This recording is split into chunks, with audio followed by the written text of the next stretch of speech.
Assalamualaikum warahmatullahi wabarakatuh. Alhamdulillahirrahmanirrahim. Kita bisa sih dipertemukan di bulan yang suci ini ya kawan-kawan, di bulan Ramadan. Pada kesempatan ini aku akan membahas dari buku Jalan Golongan yang Selamat. Penulisnya itu Syekh Muhammad bin Jamil Zainu, yang sudah diterjemahkan dalam bahasa Indonesia oleh Ainul Haris Umar Arifin. Oke, jadi pada kesempatan ini aku akan membahas tentang yang pada bagian manhaj, atau artinya itu jalan manhaj golongan yang selamat atau jalan golongan yang selamat. Poin yang pertama itu golongan yang selamat ialah golongan yang setia berpegang teguh kepada jalan Rasul dan hidupnya dan jalan para sahabat sesudahnya, yaitu kitab suci Al-Quran yang diturunkan Allah kepada Rasulnya, yang beliau jelaskan kepada sahabatnya dalam hadis-hadis sahih. Beliau memerintahkan umat Islam agar berpegang teguh kepada keduanya. Aku tinggalkan padamu dua perkara.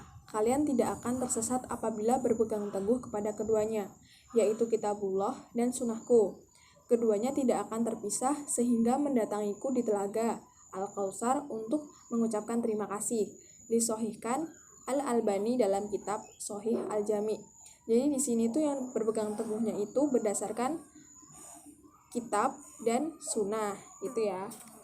Untuk yang poin kedua, golongan yang selamat akan kembali merujuk kepada firman Allah dan sabda Rasulnya tatkala terjadi perselisihan dan pertentangan di antara mereka, sebagai realisasi dari firman Allah pada surat An-Nisa ayat 59 yang artinya, kemudian jika kamu berselisih tentang sesuatu, maka kembalikanlah ia kepada Allah, Al-Quran dan Rasul sunnahnya, jika kamu benar-benar beriman kepada Allah dan hari kemudian. Yang demikian itu lebih utama bagimu dan lebih baik akibatnya.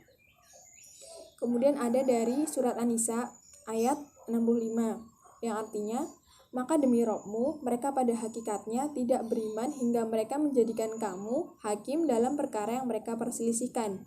Kemudian mereka tidak merasa keberatan dalam hati mereka terhadap putusan yang kamu berikan, dan mereka menerima dengan sepenuhnya. Jadi pada kedua ini tuh kita harus ketika ada perselisihan atau pertentangan, kita harus kembalikan kepada firman Allah dan sabda Rasul. Untuk yang poin ketiganya itu ada golongan yang selamat tidak mendahulukan perkataan seseorang atas firman Allah dan sabda Rasulnya sebagai realisasi dari firman Allah.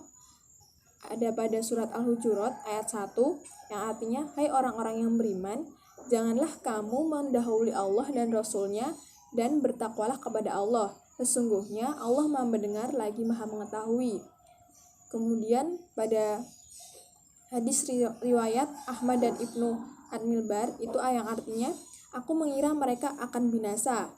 Aku berkata, Nabi bersabda, sedang mereka mengatakan Abu Bakar dan Umar berkata. Jadi pada yang nomor ketiga ini, golongan yang selamat tidak mendahulukan perkataan seseorang atas firman Allah dan sabda Rasulnya.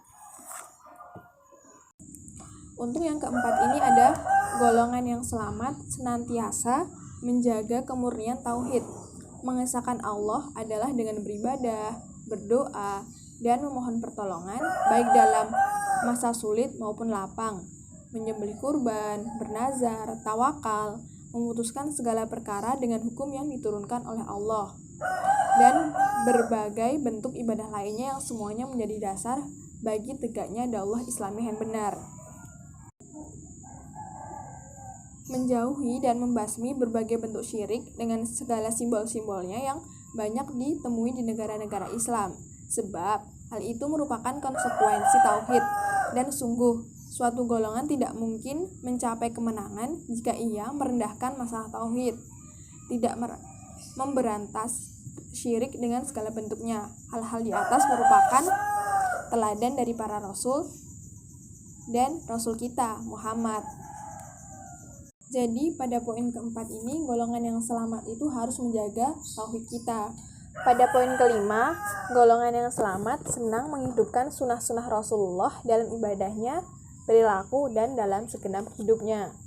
Karena itu, mereka menjadi orang-orang asing di tengah kaumnya sebagaimana disabdakan oleh Nabi pada hadis riwayat Muslim, sesungguhnya Islam pada permulaannya adalah asing dan akan kembali menjadi asing seperti pada permulaannya. Maka keuntungan besarlah bagi orang-orang yang asing. Dalam riwayat lain juga disebutkan, dan keuntungan besarlah bagi orang-orang yang asing, yaitu orang-orang yang tetap berbuat baik ketika manusia sudah rusak. Al-Albani berkata, hadis ini diriwayatkan oleh Abu Amr Ad-Dani dengan sanad sahih. Jadi di sini kita harus selalu menghidupkan sunnah-sunnah Rasulullah dalam ibadah, perilaku, dan dalam kehidupan sehari-hari, teman-teman semua. Di poin ke-6, golongan yang selamat tidak fanatik kecuali kepada firman Allah dan sabda Rasulnya yang maksum yang berbicara tidak berdasarkan hawa nafsu. Adapun manusia selainnya, betapapun tinggi derajatnya, terkadang ia melakukan kesalahan sebagaimana sabda Nabi, setiap manusia pernah melakukan kesalahan dan sebaik-baik orang yang melakukan kesalahan adalah mereka yang bertaubat. Hadis Hasan riwayat Imam Ahmad. Jadi di sini kita tidak boleh melakukan sesuatu yang fanatik kecuali itu adalah kepada Allah dan Rasulnya. Lanjut di yang nomor 7. Golongan yang selamat adalah ahli hadis.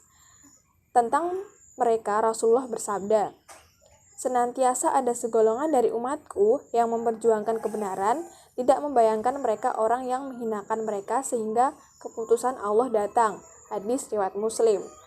Lanjut di nomor 8. Golongan yang selamat menghormati para imam mujtahidin, tidak fanatik terhadap salah seorang di antara mereka. Golongan yang selamat mengambil fikih atau pemahaman hukum-hukum Islam dari Al-Quran, hadis-hadis yang sahih, dan pendapat-pendapat imam mujtahidin yang sejalan dengan hadis-hadis sahih. Hal ini sesuai dengan wasiat mereka yang menganjurkan agar para pengikutnya mengambil hadis sahih dan meninggalkan setiap pendapat yang bertentangan dengannya. Lanjut, ada di poin 9, golongan yang selamat menyeru kepada yang ma'ruf dan mencegah kemungkaran. Mereka melarang segala jalan bid'ah dan sekte-sekte yang menghancurkan dan memecah belah umat, berbuat bid'ah dalam hal agama, dan menjauhi sunnah Rasul dan para sahabatnya. Lanjut di poin 10, golongan yang selamat mengajak seluruh umat Islam agar berpegang teguh kepada sunnah Rasul dan para sahabatnya, agar mereka mendapatkan pertolongan dan masuk surga atas anugerah Allah dan syafaat Rasulullah, tentunya dengan izin Allah. Lanjut di nomor 11, golongan yang selamat mengingkari peraturan dan perundang-undangan yang dibuat oleh manusia jika bertentangan dengan ajaran Islam. Golongan yang selamat mengajak manusia berhukum kepada kitab suci Al-Quran yang diturunkan Allah untuk kebahagiaan manusia di dunia dan di akhirat. Allah mengetahui sesuatu yang lebih baik bagi mereka. Hukum-hukumnya abadi sepanjang masa, cocok dan relevan bagi penghuni bumi sepanjang masa. Lanjut di nomor 11, itu ada golongan yang selamat mengajak seluruh umat Islam berjihad di jalan Allah. Jihad, apa itu jihad? Jihad adalah wajib bagi setiap muslim sesuai dengan kekuatan dan kemampuannya. Jihad dapat dilakukan dengan pertama, jihad dengan lisan dan tulisan, yaitu mengajak umat Islam dan umat lainnya agar berpegang teguh dengan ajaran Islam, yaitu sahih, tauhid yang murni, dan bersih dari syirik yang ternyata banyak terdapat di negara-negara Islam. Rasulullah telah memberitahukan tentang hal yang akan menimpa umat Islam ini. Beliau bersabda, hari kiamat tidak akan tiba, sehingga kelompok-kelompok dari umatku mengikuti orang-orang musyrik, dan sehingga kelompok-kelompok dari umatku menyembah berhala. Hadis sahih riwayat Abu Daud, hadis yang semakna ada dalam riwayat Muslim. Lanjut di jihad yang kedua, itu ada jihad dengan harta, yaitu menginfakkan harta untuk penyebaran dan perluasan ajaran Islam, mencetak buku-buku dakwah yang mengajak ke jalan yang benar, memberikan santunan kepada umat Islam yang masih lemah iman agar tetap memeluk agama Islam, memproduksi dan membeli senjata-senjata dan peralatan perang, memberikan bekal kepada para mujahidin, baik berupa makanan, pakaian, atau keperluan lain yang mereka butuhkan. Kemudian, jihad yang ketiga yaitu ada jihad dengan jiwa, yaitu bertempur dan ikut berpartisipasi di medan peperangan untuk kemenangan Islam dan agar kalimat Allah la ilaha illallah tetap jaya, sedang kalimat orang-orang kafir menjadi hina. Dalam hubungannya dengan ketiga perincian jihad yang sudah saya sebutkan tadi, Rasulullah mengisyaratkan dalam sabdanya, "Perangilah orang-orang musyrik itu dengan harta, jiwa, dan lisanmu." Hadis riwayat Abu Daud, hadis yang sahih. Adapun hukum jihad di jalan Allah adalah sebagai berikut. Pertama, itu ada fardu ain, berupa perlawanan terhadap musuh-musuh yang melakukan agresi ke beberapa negara Islam wajib dihalau. Agresor-agresor Yahudi misalnya, yang merampas tanah umat Islam di Palestina. Maka, umat Islam yang memiliki kemampuan dan kekuatan, jika berpangku tangan ikut berdosa, sebelum mengusir orang-orang yang Yahudi terkutuk itu dari wilayah Palestina. Mereka harus berupaya mengembalikan Masjidil Aqsa ke dalam pangkuan umat Islam dengan kemampuan yang ada, baik dengan harta maupun jiwa. Yang kedua yaitu ada hukumnya fardu kifayah. Jika sebagian umat Islam telah ada yang melakukannya, maka sebagian yang lain kewajibannya menjadi gugur. Seperti berdakwah mengembangkan misi Islam di negara-negara lain, sehingga berlaku hukum-hukum Islam di segenap penjuru dunia. Barang siapa menghalangi jalan dakwah ini, ia harus diperangi sehingga dakwah Islam dapat berjalan dengan lancar. Nah, itulah ada sedikit materi yang bisa saya sampaikan tentang jalan golongan yang selamat.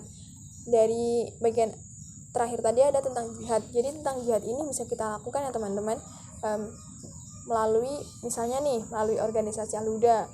Jadi di Al-Huda ini kita bisa dalam berjihad untuk mengajak teman-teman kita yang lainnya.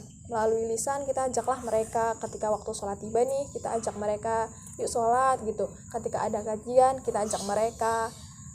Jadi dengan mengajak pun kita bisa melakukannya gitu, tidak harus dengan perang. Jadi melalui hal-hal yang sederhana dahulu. Ketika kita mengajak nih, terus mereka menolak gitu, kalian jangan langsung kayak ya udahlah gitu, jangan, tapi kita besok kita ajak lagi gitu. Jadi kita tetap mungkin mereka belum dapat sesuatu gitu kan, tapi kalau kita ajak terus mungkin kita nanti dia bakalan mau ikut, walaupun mungkin rada terpaksa gitu kan. Tapi ketika dia sudah masuk nih, mereka akan mendapatkan sesuatu yang baik, dan kita juga akan merasa wah alhamdulillah nih nambah teman gitu. Seperti saat ini juga ketika lagi corona, lagi wabah seperti ini, kita bisa kok ngebantuin orang-orang gitu. Melalui yang pertama nih, lebih mudahnya kita lewat lisan dan tulisan. Gimana sih caranya? Lewat lisan kita mendoakan. Lewat tulisan kita misalnya bikin poster lah tentang cara cegah COVID nih, 5 langkah cara cegah COVID itu. Terus lewat harta kita bisa ikut donasi untuk membantu saudara-saudara kita yang lainnya di luar sana yang terdampak dengan corona. Begitu. Jadi kita harus saling tolong menolong. Baiklah, itu adalah sedikit ilmu yang Deni sampaikan. Insya Allah nanti kedepannya Deni akan membahas seluruh bagian dari isi buku Jalan Golongan yang Selamat ini. Jadi mungkin next di YouTube Deni akan bahas ini ya, doakan ya teman-teman. Terima kasih, itu yang bisa saya sampaikan. Semoga bermanfaat untuk teman-teman. Maaf bila ada kekurangan gitu, saya mohon maaf sekali. Terima kasih. Sekian, wassalamualaikum warahmatullahi wabarakatuh. Jangan lupa jaga kesehatan ya.